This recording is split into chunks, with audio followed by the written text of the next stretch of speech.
ഒരാളും ഇല്ലാത്ത സ്ഥലത്ത് വെച്ച് ടയർ പാച്ചായി. ക്ലൗഡ് ബസ്റ്റ് എന്നൊക്കെ കേട്ടിട്ടുള്ളൂ, പക്ഷെ അത് എക്സ്പീരിയൻസ് ചെയ്തപ്പോൾ മനസ്സിലായി അതിന്റെ തീവ്രത എത്രയുണ്ടെന്ന്. നമ്മുടെ ലഡാക്ക് റൈഡിൽ മസ്റ്റ് ഗോ ആയിട്ടുള്ള പ്ലേസ് ആണ് ഹാൻലെയും ഉമിംഗിലും. കാരണം എന്താണെന്നുള്ളത് ഈ വ്യൂ തന്നെ കണ്ടാൽ മനസ്സിലാവും. Welcome to day 14 part 2 of Kerala to Ladakh solo ride. ഈ വണ്ടി സിമ്പിൾ ആയിട്ട് ക്രോസ് ചെയ്ത് വന്ന് കണ്ടപ്പോൾ മനസ്സിലായി വലിയ പ്രശ്നമില്ലാത്ത വാട്ടർ ക്രോസിംഗ് ആണ്, വേഗം എടുത്തു വിട്ടു. ഇവരെന്റെ ഓപ്പോസിറ്റ് ഡയറക്ഷനിൽ വന്നവരാണ്. എനിക്ക് ഇനി ഒരു ഒറ്റ വാട്ടർ ക്രോസിംഗ് കൂടി മാത്രമേ ബാക്കിയുള്ളൂ. അത് ക്രോസ് ചെയ്തിട്ട് എന്റെ അടുത്ത് എത്തിയവരാണ് ഇവര്. എന്നോട് ശ്രദ്ധിച്ച് പോയിക്കോളാനാണ് പറയുന്നത്. ഞാൻ പറഞ്ഞു പില്ലിനെ ബാക്കിൽ വെച്ച് ക്രോസ് ചെയ്യേണ്ട, കാരണം ഫുള്ള് കല്ലും കുഴിയാണ്. പിന്നെ അവരോട് ബായും പറഞ്ഞ് ഞാൻ നേരെ ഹാൻഡിലേക്ക് പിടിച്ചു. GPS കട്ടായി ലെഫ്റ്റിലേക്കാണോ റൈറ്റിലേക്കാണോ പോകേണ്ടത് എന്നുള്ളത് മനസ്സിലാവുന്നില്ല. മാപ്പൊക്കെ ഓഫ്ലൈൻ ആയിട്ട് ഡൗൺലോഡ് ചെയ്ത് വെച്ചാലും ചില റൂട്ടൊന്നും കാണിക്കില്ല. പെട്ടെന്ന് ചോദിക്കാൻ ആൾക്കാരെ കിട്ടിയെന്നും വരില്ല. ഇനി ചോദിക്കുകയാണെങ്കിൽ 2-3 ആൾക്കാരുടെ അടുത്ത് ചോദിച്ച് കൺഫേം ആക്കിയതിന് ശേഷം മാത്രം പോവുക. അതിൽ ഏറ്റവും നല്ലത് ഓപ്പോസിറ്റ് വരുന്ന റൈഡേഴ്സ് തന്നെയാണ്. കാരണം ഇവിടെ ഇടയ്ക്കിടയ്ക്ക് ഫ്ലഡും റോഡ് പണി നടക്കുന്നതുകൊണ്ട് റൂട്ട് മാറും. അങ്ങനെ ഞാൻ വലിയ പണികളൊന്നും കിട്ടിയില്ലല്ലോ എന്ന് വിചാരിച്ച് ആസ്വദിച്ച് പോയിക്കൊണ്ടിരിക്കുകയാണ്.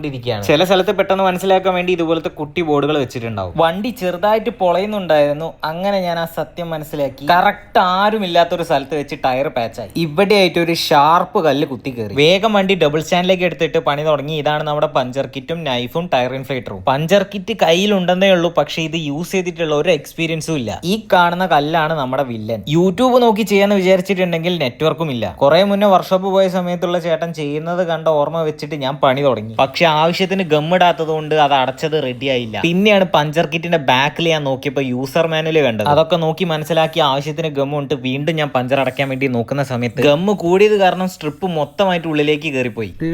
സ്ട്രിപ്പിന്റെ എണ്ണം കഴിയാനായി. അതുകൊണ്ട് ഇപ്രാവശ്യം നല്ലോണം ശ്രദ്ധിച്ചിട്ടാണ് ഉള്ളിലേക്ക് വെച്ചെടുത്തത്. ഹൈ ആൾട്ടിറ്റ്യൂഡിലായതുകൊണ്ടാണെന്ന് തോന്നുന്നു ടയർ ഇൻഫ്ലേറ്റർ നല്ല രീതിയിൽ സ്ട്രഗിൾ ചെയ്യുന്നുണ്ടായിരുന്നു. കറക്റ്റ് വേണ്ട പ്രഷർ ആയപ്പോൾ അത് തന്നാൽ ഓഫ് ആയി പോയി. ഫൈനലി നമ്മുടെ പഞ്ചർ നമ്മൾ അടച്ചു പഠിച്ചു. അപ്പൊ തന്നെ വണ്ടിയായിട്ട് ഇറങ്ങി അടുത്ത വില്ലേജ് പിടിച്ചിട്ട് ടയർ ഓക്കെ ആണെന്നുള്ളത് ചെക്ക് ചെയ്യണം. ഈ വഴി ഒരാൾ നടക്കുന്നത് കണ്ടു. നേരെ അയാളുടെ അടുത്തേക്ക് പോയി. നോക്കുമ്പോ ഒരു മലയാളി പട്ടാളക്കാരൻ. 10 കിലോമീറ്റർ ഇവിടെയുള്ള ചെക്ക് പോസ്റ്റിൽ നമ്മളെ ഡീറ്റെയിൽസും കൊടുത്ത് ടയർ പഞ്ചർ കടയിൽ പോയിട്ട് നമ്മളെ ടയർ ചെക്ക് ചെയ്ത് കാറ്റും അടിച്ച് നേരെ നമ്മൾ ഹാൻഡിലേക്ക് പിടിച്ചു. എന്റെ ബാക്കിൽ 2 കാറും 7-8 ബൈക്ക് ഉണ്ട്. മൊത്തം മലയാളികളാണ്. അവർ പാക്കേജ് എടുത്ത് വന്നതാണ്. ഇതുവരെ കണ്ട പോലെയല്ല, ഹാൻഡിലേക്ക് പോകുന്ന ഈ ഒരു റൂട്ട് പ്രത്യേക രസമാണ് കാണാൻ. അങ്ങനെ ഇരുടായി തുടങ്ങി. ഇനി 10 കിലോമീറ്റർ ഉള്ളൂ ഹാൻഡിലേക്ക്. മുന്നിൽ പോയ 2-3 റൈഡേഴ്സ് റിട്ടേൺ വരുന്നത് കണ്ടു. പെട്ടെന്ന് നമ്മളോട് അവിടേക്ക് പോകേണ്ട റിസ്ക് ആണെന്ന് പറഞ്ഞ് ഒറ്റ പോക്ക് പോയി. പിന്നെ അന്വേഷിച്ചപ്പോഴാണ് മനസ്സിലായത് ഒരു 8 കിലോമീറ്റർ ഡിഫറൻസിൽ അവിടെ ക്ലൗഡ് ബേസ്റ്റ് നടന്നിട്ട് ലാൻഡ് സ്ലൈഡും വെള്ളപ്പൊക്കവും ആണെന്ന്. വേറെയും 2-3 റൈഡേഴ്സ് ഇതേപോലെ റിട്ടേൺ വന്ന് ബാക്കോട്ട് പോയി. ഈ ഒരു ഗ്യാങ് ഉള്ളത് കൊണ്ട് ഞാനും റിട്ടേൺ പോയില്ല. ഇവരുടെ കൂടെ വെയിറ്റ് ചെയ്ത് അവിടെ നിന്നു. കുറച്ച് നേരം കഴിഞ്ഞപ്പോൾ ഒരു ജീപ്പ് അവിടെ നിന്ന് വന്നു. അതിലുള്ള ആൾക്കാർ പറഞ്ഞു ഇപ്പൊ നോർമൽ ആയിട്ടുണ്ട്, ക്ലൗഡ് ബേസ്റ്റ് ഒക്കെ കഴിഞ്ഞിട്ടുണ്ട്. ലാൻഡ് സ്ലൈഡ് നടന്നതിന്റെ മുകളിലൂടെയാണ് അവർ വന്നത്. നിങ്ങൾക്കും വിചാരിച്ചാൽ പോകാൻ പറ്റുമെന്ന്. കറക്റ്റ് അവിടെ എത്തുമ്പോൾ 360 ക്യാമറയുടെ ചാർജ് തീർന്ന് ഓഫായി.